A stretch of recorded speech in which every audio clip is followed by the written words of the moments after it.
खैबर की फतह और आज का फलस्तीन। 5 अगस्त 2019 को जब नरेंद्र मोदी की हुकूमत ने कश्मीर की खसूसी हैसियत को तब्दील किया और वहां लॉकडाउन लगाया, उसके बाद कश्मीर के लाखों मुसलमानों को तारीख के बदतरीन मुजालम का सामना करना पड़ा। ये सिलसिला आज भी जारी है। ये नहीं कहा जा सकता कि 5 अगस्त 2019 से पहले कश्मीरी मुसलमानों की जिंदगी में ये सुकून था, और ये भी नहीं कहा जा सकता कि नरेंद्र मोदी के 5 अगस्त को कश्मीर की खसूसी हैसियत बदलने के बाद वहाँ हालात तब्दील हुए हैं। मुसलमानों पर सिर्फ जिंदगी तंग हुई है और आज भी उन्हें ऐसे ही मुश्किल हालात का सामना है। आज फलस्तीन में हजारों लोग शहीद हो गए हैं, बच्चों को निशाना बनाया जा रहा है ताकि ना बड़े हों, ना उनकी शादियां हों, ना उनकी नस्लें आगे बढ़ें और ना ही सरजमीन फलस्तीन पर ला इलाहा इल्लल्लाह मुहम्मदुर रसूलुल्लाह का नारा लगाने वाले नजर आए। अस्पतालों को तबाह किया जा रहा है ताकि जख्मियों को तिब्बी इमदाद ना मिले और वो इस तकलीफ में जान से जाएं कि उन्हें देख कर दीगर लोग और अक़वाम सबक हासिल करें। दोनों मकामात पर मुसलमानों की नस्ल कशी सिर्फ और सिर्फ ला इलाहा इल्लल्लाह मुहम्मदुर रसूलुल्लाह की वजह से है। कश्मीर के लॉकडाउन पर उम्मत मुस्लिमा के कानों पर जूं तक नहीं रेंगी और यही हालत आज फलस्तीन में मुसलमानों की है। मैंने अगस्त 2019 के दौरान कई हफ्तों तक यही लिखा था कि कश्मीर में होने वाली जंग मज़ाहिब की जंग है और इसे जमीन की लड़ाई कहना हरगिज मुनासिब नहीं। आज फलस्तीन में शहीद होने वाले मुसलमानों पर भी यही कहता हूँ कि इसे सियासी मसला ना कहा जाए, ये खालिस्तान एक मजहबी मसला है और इसे मजहबी निगाह से ही देखने की जरूरत है। बहरहाल इस मामले में उम्मत मुस्लिमा का किरदार मायूस कुन है। ईरान के सिवा किसी भी मुस्लिम ममालिक ने इतनी जुर्रत और दिलेरी का मुजाहिरा नहीं किया। दर्जनों मुसलमान मुल्क में हैं, लेकिन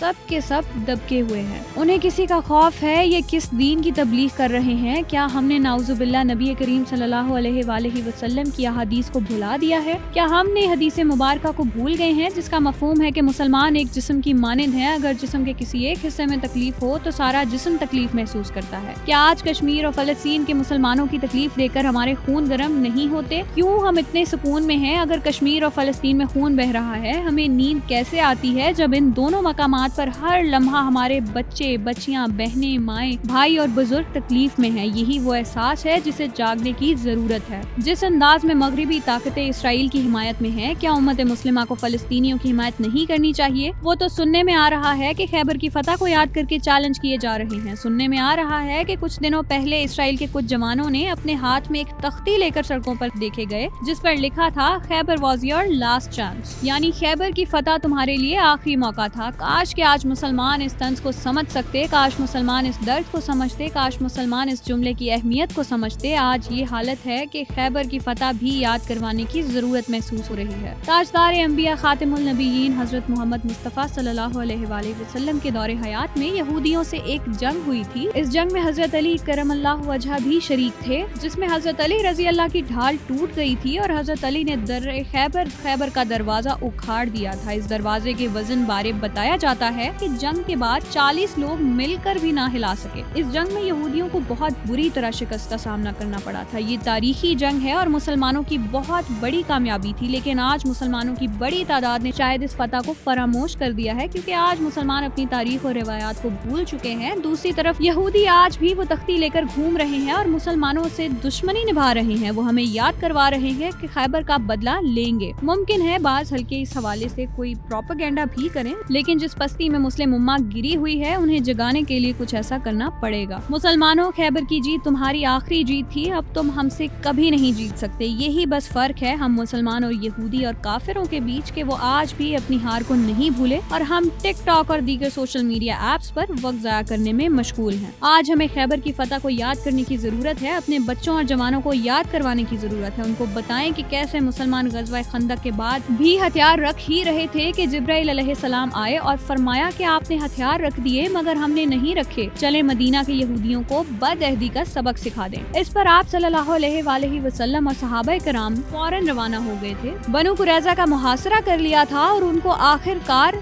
जिल्लत आमेज शिकस्त हुई थी। अल्लाह अब हम सबको हिदायत दे कि अपने अमाल को सही करें और हर मोमिन को अपना भाई समझें। आपस में इत्तेहाद और इत्तफाक कायम करें और इस्लाम के सुनहरी असूलों पर अमल करके फतह खैबर की याद ताज़ा करें। आखिर में अमजद इस्लाम अमजद का कलाम। मैं तेरे संग कैसे चलूं सजना, तू समुंदर है मैं साहिलों की हवा, तू मेरा हाथ हाथों में लेके चले मेहरबानी तेरी, तेरी आहट से दिल का दरीचा खुले मैं दीवानी तेरी, तू गुबारे सफर मैं खिजां की सदा, तू समंदर है मैं साहिलों की हवा, तू बहारों की खुशबू भरी शाम है मैं सितारा तेरा, जिंदगी की जमानत तेरा नाम है तू सहारा मेरा, मैंने सारी खुदाई में तुझको चुना, तू समंदर है मैं साहिलों की हवा, तुम चलो तो सितारे भी चलने लगे आंसुओं की तरह, ख्वाब पे ख्वाब आंखों में जलने लगे आरज़ू की तरह, तेरी मंजिल बने मेरा हर रास्ता, तू समंदर है मैं साहिलों की हवा, मैं तेरे संग कैसे चलूं सजना, तू समंदर है मैं